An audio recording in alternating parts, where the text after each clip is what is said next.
دوستو آج کی ویڈیو میں ہم آپ کو وحید مراد کی لائف سٹوری سنائیں گے۔ وحید مراد کون تھے، ان کا تعلق کس خاندان سے تھا، یہ کیسے حادثاتی طور پر فلم انڈسٹری میں آئے۔ جب وحید مراد نے ایک لڑکی کو پرپوز کیا، تمام اداکاروں کے شوہر وحید مراد سے کیوں خائف تھے، ان کو فلم ملنا بند کیوں ہوگی، ان کی موت کیسے ہوئی، ان کی قبر کہاں ہے، یہی موضوعات ویڈیو میں ڈسکس کریں گے۔ چلتے ہیں ویڈیو کی طرف۔ وحید مراد معروف فلم ڈسٹریبیوٹر نثار مراد کی اکلوتی اولاد تھے۔ نثار مراد کے ہاں کسی شے کی کمی نہ تھی۔ گریجویشن کے بعد وحید مراد نے کراچی یونیورسٹی سے ایم اے انگلش لٹریچر بھی کر لیا۔ اوائل جوانی اور دوران تعلیم وحید مراد کی گہری نگاہ اپنے والد کے کاروبار پر رہی اور انہوں نے یہ سوچ لیا تھا کہ وہ حصول تعلیم کے بعد والد کے شعبے میں اپنے ٹیلنٹ کو آزمائیں گے۔ زیبا نے ویدو کو کیا مشورہ دیا تھا؟ وحید مراد نے حصول تعلیم کے بعد دیکھا ہے تمہیں اور اس کے بعد انسان بدلتا ہے جیسی فلمیں پروڈیوس کر ڈالی۔ ان فلموں کی تکمیل کے دوران فلم سٹار درپن نے انہیں خاصا تنگ کیا کیونکہ وحید مراد کا تعلق کراچی سے تھا اور دونوں فلمیں بھی وہیں بنی تھیں اور دونوں میں ہیرو کا کردار درپن ادا کر رہے تھے جو لاہور سے مقررہ وقت پر کراچی نہ پہنچتے اور وحید مراد کو خاصا نقصان اٹھانا پڑتا۔ درپن کی طرف سے دی جانے والی پریشانی میں بہت راز پنہا تھے۔ درپن کے انتظار نے فلم ساز وحید مراد کو پریشان کر دیا، تو ایسے میں ان کی فلم کی ہیروئن زیبا بیگم نے ان کو ایک مشورہ دیا جس نے وحید مراد کی زندگی کی کایا ہی پلٹ ڈالی۔ زیبا بیگم نے وحید مراد سے کہا، ویدو تم خود کیوں ہیرو نہیں بن جاتے، تم میں کس بات کی کمی ہے؟ وحید مراد نے برجستہ جواب دیا، نہیں میری رنگت گہری سانولی ہے، میں یہ رسک نہیں لے سکتا۔ لیکن در حقیقت زیبا بیگم کی کہی ہوئی بات وحید مراد کے دل کو بھا گئی اور انہوں نے مشورے پر عمل کرنے سے پہلے خود کو فلم کے پردے پر آزمانا چاہا اور ایس ایم یوسف کی فلم اولاد میں کام کرنا قبول کر لیا۔ یوں کیمرے کے پیچھے کھڑا وحید مراد جب کیمرے کے سامنے آیا تو کیمرے نے کمال گرم جوشی سے اسے خوش آمدید کہا۔ کیمرے کی قبولیت کے بعد وہ دیکھنے والوں کی نگاہوں کو کچھ یوں بائے کہ دیکھتے ہی دیکھتے ہر نگاہ کا مرکز اور دل کی دھڑکن بن بیٹھے اور زیبا بیگم کا ویدو کو دیا ہوا مشورہ کارگر ثابت ہوا اور وہ فلم ساز سے فلم ہیرو بن گئے۔ ہیرا اور پتھر نے سٹار اور ارمان نے سپر سٹار بنا دیا۔ فلم اولاد کی کامیابی کے بعد وحید مراد ایک بار پھر ذاتی پروڈکشن کی جانب لوٹ آئے اور فلم ہیرا اور پتھر کا آغاز کیا جس نے انہیں فلمی ہیرو بنا دیا اور رہی سہی کسر فلم ارمان نے پوری کر دی اور وہ پاکستانی فلم انڈسٹری کے سپر سٹار بن گئے۔ ان دونوں فلموں میں وحید مراد کی ہیروئن وہی زیبا بیگم تھی جنہوں نے وحید مراد کو پروڈیوسر سے ہیرو بننے کا قیمتی مشورہ دیا تھا۔ لڑکیاں وحید مراد کی دیوانی تھیں۔ ایک زمانہ تھا جب ملک کا ہر لڑکا اپنے بال ماتھے پر بکھیرے وحید مراد جیسا بننے کا خواہاں تھا اور ہر لڑکی کو وحید مراد کے سراپے میں اپنے خوابوں کا مرد دکھائی دیتا تھا۔ کالج گرلز نے وحید مراد کی تصویریں کتابوں میں رکھ لیں لیکن ان کے دل کے تار کراچی کے صنعت کار ابراہیم میکر کی بیٹی سلمہ میکر کو دیکھ کر بج اٹھتے تھے۔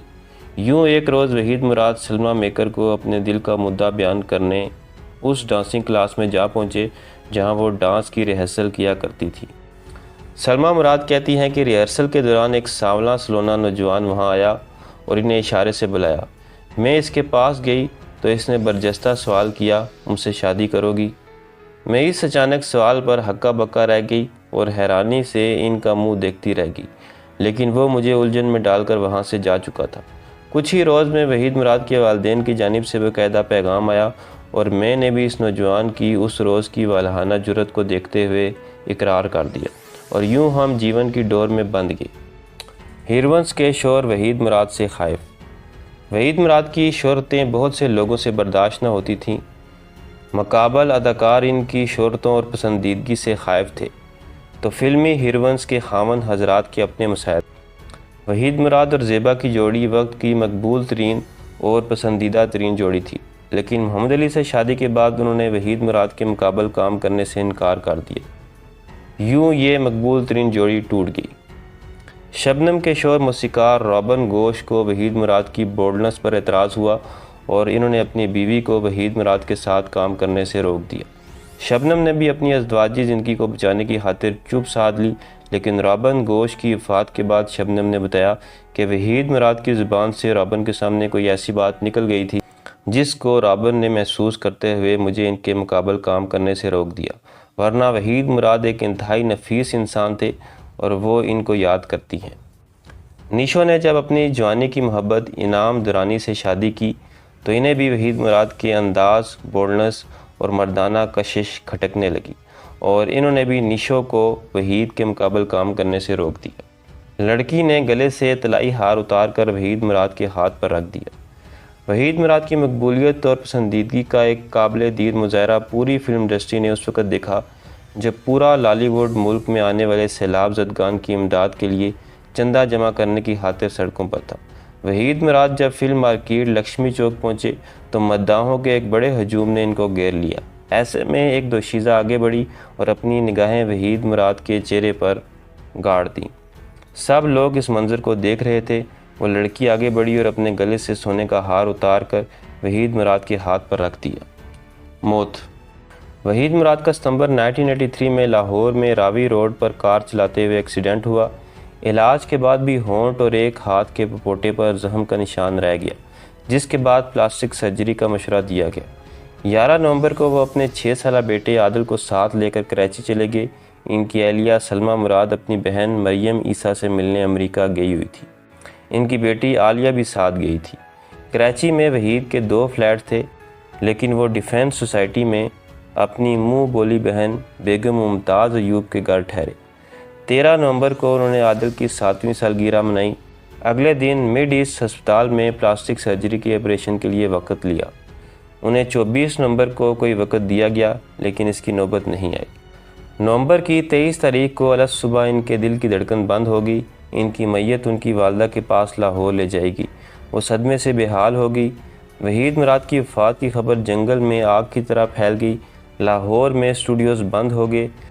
نہ صرف فلمی صنعت کے لوگ ان کی کوٹھی کی طرف چل پڑے، بلکہ مداحوں کا ایک ہجوم بھی جنازے کے لیے جمع ہو گیا۔ ہدایت کار شوکت ہاشمی کا بیان ہے کہ وحید مراد کے جنازے میں تقریباً 25-30 ہزار کا مجمع تھا۔ وحید مراد نے اپنی وفات سے 2 ہفتے قبل اپنے دیرینہ دوست انور مقصود کے پروگرام سلور جوبلی میں اس بات کا برملا اظہار کیا تھا کہ اگر میں نہ رہوں، مجھے کچھ ہو جائے یا میں دنیا سے اٹھ جاؤں تو مجھ پر فلم بند یہ گانا میری موت کے بعد کی زندگی کا عکاس ہوگا۔ بھولی ہوئی ہوں داستاں، گزرا ہوا خیال ہوں، جس کو تم نہ سمجھ سکے میں ایسا ایک سوال ہوں۔ اللہ وحید مراد صاحب کی آخرت اچھی کرے۔ لالی ووڈ قبرستان۔ لاہور کے علاقے گلبرگ علی زیب روڈ پر فردوس مارکیٹ کے پاس ایک پرانا قبرستان واقع ہے، جس کی خاص بات یہ ہے کہ یہاں پاکستان کی شوبز انڈسٹری کی بہت سی شخصیات مدفن ہیں۔ ان میں سے ایک وحید مراد ہے۔ یہ تھی میری آج کی ویڈیو۔ ملتے ہیں اگلی ویڈیو میں، تب تک اللہ حافظ۔